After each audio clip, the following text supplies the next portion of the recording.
126 metre 114 metre നീളങ്ങളുള്ള രണ്ട് തീവണ്ടികൾ വിപരീത ദിശകളിൽ ഓടുന്നു. ഇവയുടെ വേഗതകൾ യഥാക്രമം 30 കിലോമീറ്റർ പ്രതി മണിക്കൂർ, 42 കിലോമീറ്റർ പ്രതി മണിക്കൂർ. ഇവ രണ്ടും പരസ്പരം മുറിച്ചു കടക്കാൻ എടുക്കുന്ന സമയം കണക്കാക്കുക. നമുക്ക് രണ്ട് തീവണ്ടികളുടെ നീളങ്ങൾ തന്നിട്ടുണ്ട്, 126 മീറ്റർ 114 മീറ്റർ. ഈ രണ്ട് തീവണ്ടികളും വിപരീത ദിശകളിലാണ് ഓടുന്നത്.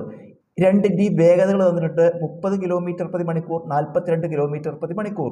ഈ രണ്ട് തീവണ്ടികളും പരസ്പരം മുറിച്ചു കടക്കാൻ എടുക്കുന്ന സമയം കാണണം.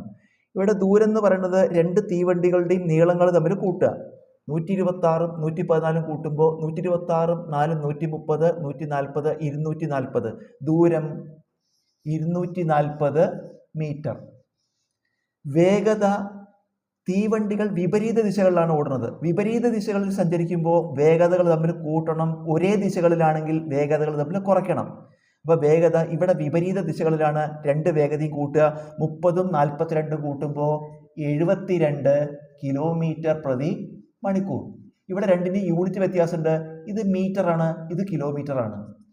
അപ്പോൾ കിലോമീറ്റർ പ്രതി മണിക്കൂറിനെ 5/18 എന്ന സ്ഥിരസംഖ്യ കൊണ്ട് ഗുണിച്ചാൽ അത് മീറ്റർ പ്രതി സെക്കൻഡ് ആവും.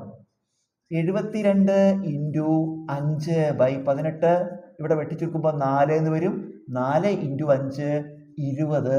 ഇപ്പം യൂണിറ്റ് മീറ്റർ പ്രതി സെക്കൻഡായി. അപ്പം കിലോമീറ്റർ പ്രതി മണിക്കൂർ യൂണിറ്റിലുള്ള വേഗതയെ മീറ്റർ പ്രതി സെക്കൻഡ് ആക്കാൻ നമ്മൾ 5/18 എന്ന കോൺസ്റ്റന്റ് കൊണ്ട് മൾട്ടിപ്ലൈ ചെയ്യണം. അപ്പം നമുക്ക് ദൂരവും കിട്ടി, വേഗതയും കിട്ടി.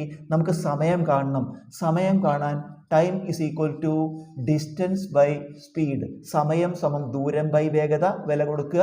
ദൂരം 240 ബൈ വേഗത 20. ഒരു 0 വിട്ട് കളഞ്ഞാൽ 24/2 12 യൂണിറ്റ് സെക്കൻഡ്. തീവണ്ടികൾ പരസ്പരം മുറിച്ചു കടക്കാൻ എടുക്കുന്ന സമയം 12 സെക്കൻഡ്.